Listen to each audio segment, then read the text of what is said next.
Você concorda que a liderança tem impacto direto na saúde mental das equipes? Olá, eu sou Lisley Freire, psicóloga e diretora da Psyson no Brasil. Quero convidar você para assistir a este episódio onde vamos discutir o impacto da liderança na saúde mental das equipes. A conversa é conduzida pela psicóloga Evelyn Rios e pelo Dr. Sérgio Santos, consultor do Protege Psi. O PsySonCast é um oferecimento do Protege Psi, a solução Psyson para proteger pessoas e negócios.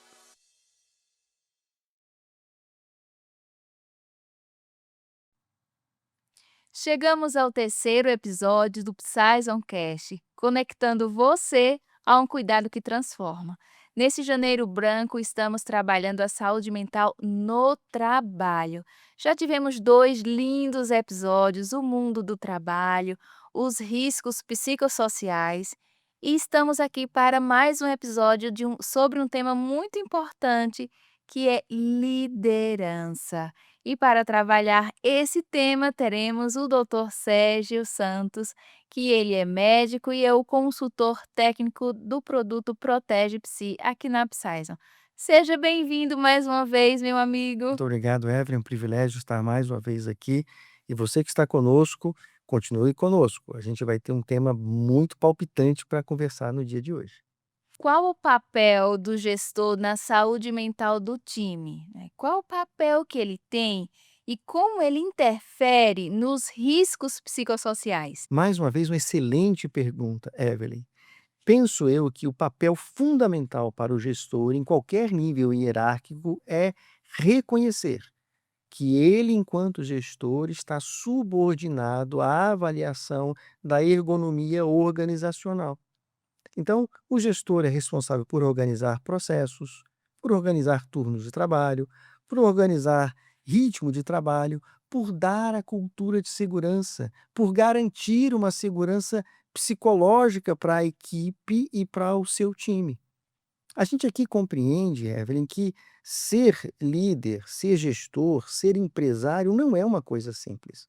A pessoa precisa ter várias habilidades, mas agora precisará agregar mais uma, que é a percepção de que as minhas decisões interferem no ambiente de trabalho, aumentando ou diminuindo riscos psicossociais. Então, esse é o primeiro papel do gestor.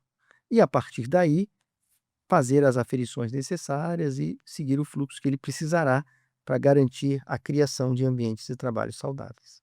Esse gestor, ele pode ser o dono, Sim, mas ele também pode ser um diretor de um setor.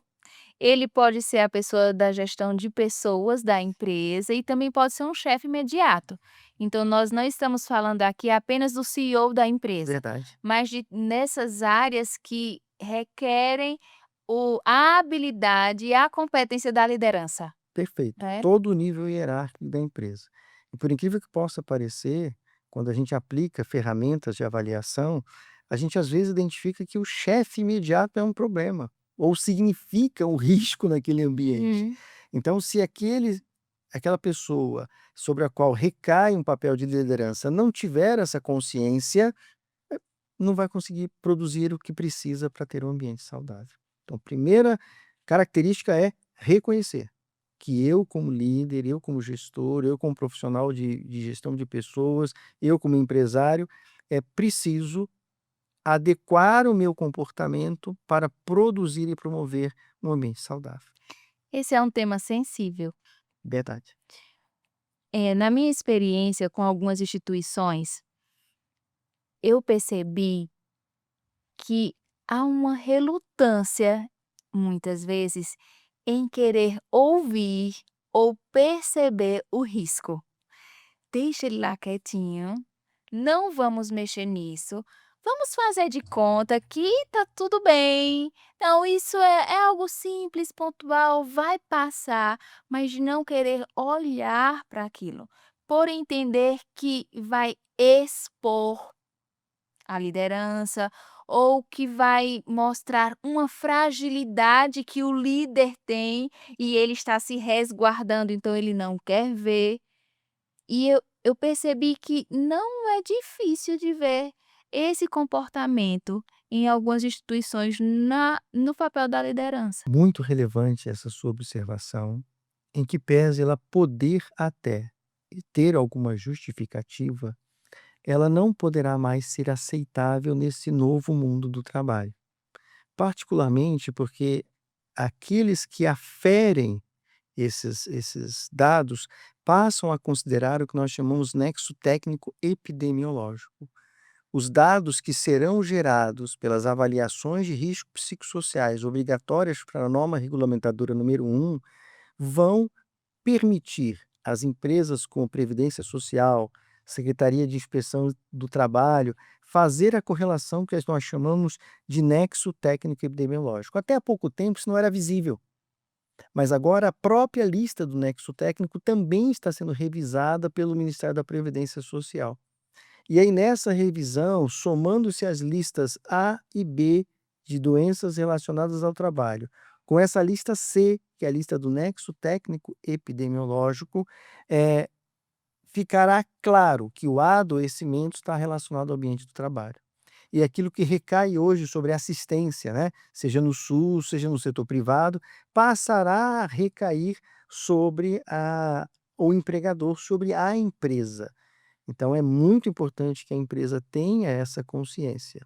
E para esses líderes que eventualmente têm, né, uma limitação pessoal, uma dificuldade nesta relacionamento bidirecional, né, entre eu e os meus liderados, a gente recomenda formação. Existe formação para isso, né? Como ter uma comunicação assertiva, como ter uma comunicação não violenta, como ter um autodesenvolvimento da minha liderança para que ela seja mais eficaz. A importância do autoconhecimento e inteligência emocional em um papel de liderança, ele é determinante, porque ele vai transbordar. Sim, Se falta inteligência emocional, isso vai ser percebido na instituição. E se falta um autoconhecimento também. Eu percebi que nesse medo da fragilidade ou da exposição, escondia uma falta de autoconhecimento, de entender quais são os meus pontos fortes, isso. quais são os meus defeitos que eu preciso trabalhar nisso. E eu considero, doutor Sérgio, que é mais difícil que você entender e perceber as suas necessidades é não vê-las. Porque se eu não vejo, ela ela vai me derrubar. Uhum. Mas se eu tenho, assim, a postura adulta, equilibrada, de assim: "Preciso melhorar nisso. Tenho dificuldade como gestor em comunicar-me com os meus colaboradores. Ok, o que que eu vou fazer com isso?". Eu trabalho com seleção de pessoas também. E eu sempre falo: pode vir um candidato, por exemplo, que tem um TDAH, Uhum, verdade. mas ele sabe que tem e ele tem as estratégias para lidar com isso. É diferente daquele que vem e ele não sabe e nem quer saber, Sim. mas ele acredita que está arrasando. Então, o autoconhecimento e a inteligência emocional num papel de liderança é crucial. Quando o líder cresce, emocionalmente, psicologicamente falando, a empresa cresce. A sensibilidade dele para o ouvir, para o perceber, esses riscos que nós conversamos no episódio anterior, é diferente. A empresa percebe isso. Para nós é um conceito com o qual a gente já está trabalhando de maneira fluente, que é a diferença entre líder e chefe. E aqui a gente está falando de liderança mesmo. E liderar é estimular as pessoas a terem o melhor de si, é darem o melhor de si, é reconhecerem o seu melhor. E isso com certeza vai fazer com que o ambiente seja totalmente favorável e multiplicado a produtividade, multiplicado os resultados. Então, a gente vê e os trabalhos mostram que só há vantagens nisso daí, né. Inclusive algumas pesquisas ranqueiam melhores lugares para trabalhar. Por que que são melhores lugares para trabalhar? Porque tem menos risco. eu consigo me desenvolver mais, eu consigo ser uma pessoa melhor estando naquele lugar ali. Então é sobre isso que a gente está falando, E produz mais. sem dúvida Me nenhuma. sinto bem, valorizado, autonomia, um trabalho claro, cresço, produzo sempre mais. Há um mito que é sobre o gasto para essas questões psicológicas. Você deve saber, assim, eu vou gastar mais com isso, é outra despesa para minha empresa.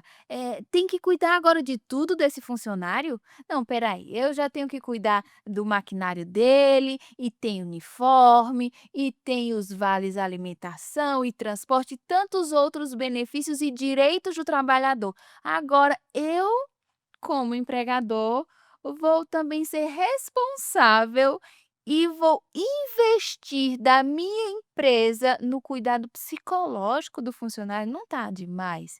Doutor Sérgio, qual é a relação entre o investido em prevenção e o gasto no tratamento?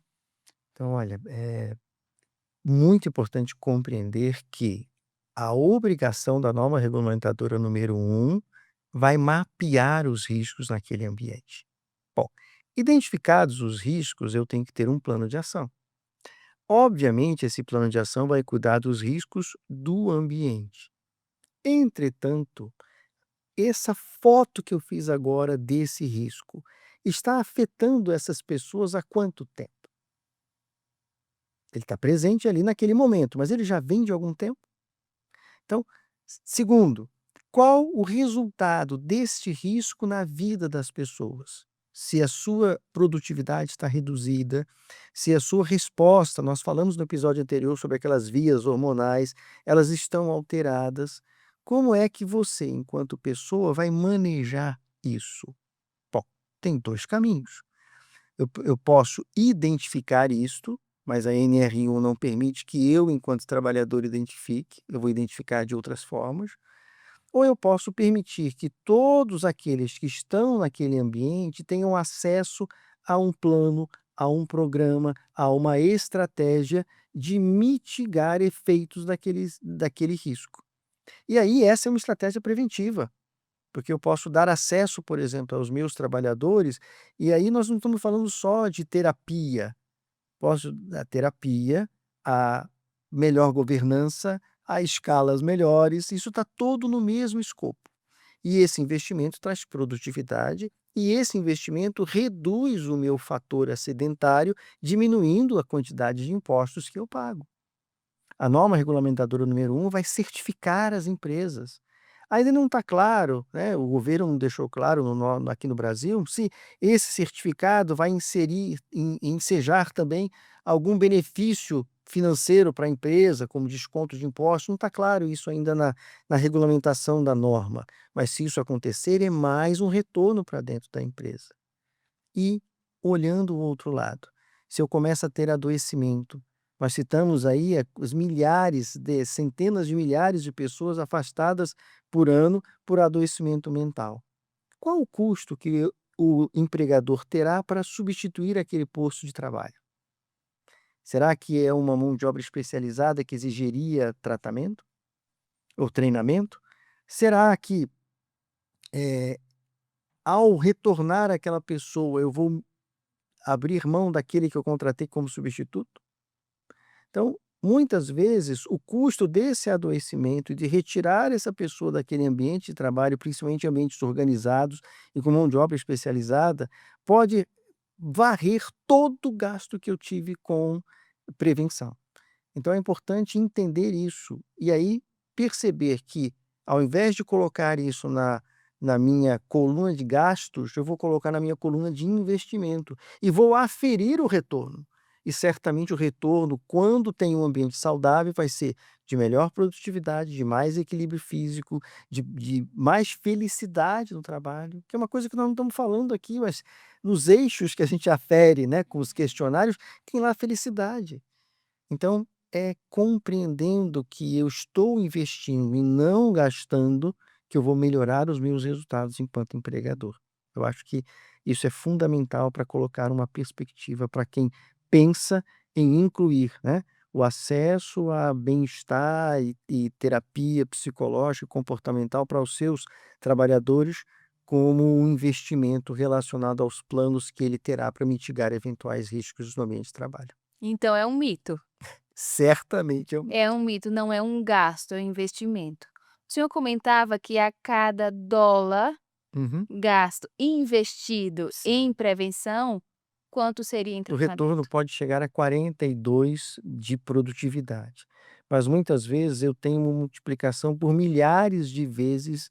Deixar de investir, eu posso ter uma despesa, aí sim, de milhares de vezes, principalmente se eu tenho benefícios outros securitários, se eu tenho coberturas outras. Então, investir na prevenção, investir em saúde e segurança do trabalho, não só é uma obrigação da norma regulamentadora, mas caminhar essa segunda milha junto com o seu patrimônio intelectual, que são as pessoas que estão ali na sua empresa, vai permitir que você tenha um destaque, e esse destaque vai ser certificado, obviamente, pelo governo, mas também vai permitir que você tenha resultados melhores. Doutor Sérgio, então qual é o papel da liderança para obter esses resultados melhores que o senhor trouxe? Fica claro, então, Evelyn, que a empresa precisará alçar ferramentas que avaliem o risco psicossocial no ambiente de trabalho. É nesse momento que Protege Psi entra em ação. Ela não apenas traz uma ferramenta que é validada internacionalmente, com dezenas de trabalhos publicados nos mais diversos continentes, mas também traz um dashboard com inteligência artificial aplicada para que os diversos níveis hierárquicos da empresa possam ter resultados em tempo real do que a avaliação de riscos psicossociais no terreno, no chão da sua empresa está trazendo para você. E por último, a Psison traz uma integração entre experiências de psicólogos, médicos, profissionais de saúde e segurança do trabalho para devolver à empresa as diretrizes de um plano de ação, que é como vou mitigar esses achados de riscos psicossociais no ambiente de trabalho. Então, a gente costuma usar o termo aqui internamente, né, de um escudo. Então, vamos criar um escudo para a empresa para que ela possa resolver aquilo que foi identificado, partir para frente com mais segurança e melhores resultados. Excelente, doutor Sérgio. E nós da Psaison estamos aqui para te ajudar nesse processo de resolução, né? Não simplesmente identificar, mas de criar um plano de ação para mitigar esse risco psicossocial. Vamos chegando ao final de mais um PsaiSonCast, conectando você ao cuidado que transforma. E não perde, estaremos juntos no próximo episódio que vamos trazer um tema muito especial. Falamos sobre o mundo do trabalho, risco psicossocial, hoje sobre liderança, mas e o ambiente? E a cultura organizacional dessa empresa interfere? Ela traz saúde ou adoecimento? Fica com a gente. Nos vemos no próximo episódio. Até mais. Até. Nós estamos no Instagram, no Spotify e para você que está conosco no YouTube, não esquece de ativar o sininho e ficar por dentro de todas as novidades da Psaison.